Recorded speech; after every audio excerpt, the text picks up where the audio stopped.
അഹമ്മദാബാദിൽ ജനവാസ മേഖലയിൽ വിമാനം തകർന്നു വീണു. അഹമ്മദാബാദിൽ നിന്നും ലണ്ടനിലേക്ക് പുറപ്പെട്ട വിമാനമാണ് അപകടത്തിൽപ്പെട്ടത്. യാത്രാ വിമാനമാണ് തകർന്നു വീണത്. വിമാനത്താവളത്തിന് സമീപമാണ് അപകടമുണ്ടായത്. 200ഓളം യാത്രക്കാരുണ്ടായിരുന്നെന്നാണ് സൂചന. സായികുമാർ വിവരങ്ങളുമായി. സായികുമാർ, വലിയ ദുരന്തമാണോ സംഭവിച്ചിരിക്കുന്നത്? എന്താണ് ഇപ്പോൾ അറിയാനാകുന്നത്? സ്മൃതി, ഇപ്പോൾ പുറത്തു വരുന്ന റിപ്പോർട്ടുകൾ പ്രകാരം വലിയ ദുരന്തം തന്നെയാണ് ഇപ്പോൾ അഹമ്മദാബാദ് എയർപോർട്ടിന് സമീപം ഉണ്ടായിരിക്കുന്നത് എന്നാണ്. അതായത് വിമാനം ടേക്ക് ഓഫ് ചെയ്ത സമയത്ത് തന്നെ അത് തകർന്നു വീഴുകയായിരുന്നു എന്നുള്ള റിപ്പോർട്ടുകളാണ് ഇപ്പോൾ പുറത്തു വരുന്നത്. നിലവിൽ പുറത്തു വന്ന വിവരങ്ങൾ പ്രകാരം അഹമ്മദാബാദിൽ നിന്ന് ലണ്ടനിലേക്ക് പുറപ്പെട്ട വിമാനമാണ് അപകടത്തിൽപ്പെട്ടത്.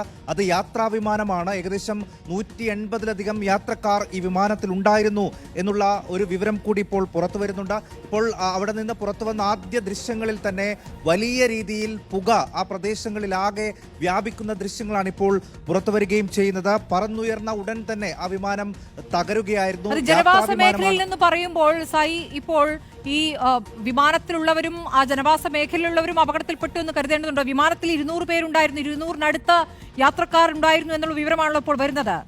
തീർച്ചയായും ആ രീതിയിൽ അതിന്റെ തീവ്രത ഉയരും എന്ന് തന്നെയാണ് സ്മൃതി നമ്മൾ മനസ്സിലാക്കുന്നത്. മേഘാനി മേഖലയിലെ ജനവാസ മേഖലയിലാണ് ഈ വിമാനം തകർന്നു വീണത് എന്നുള്ള റിപ്പോർട്ടുകൾ കൂടി വരുന്നു.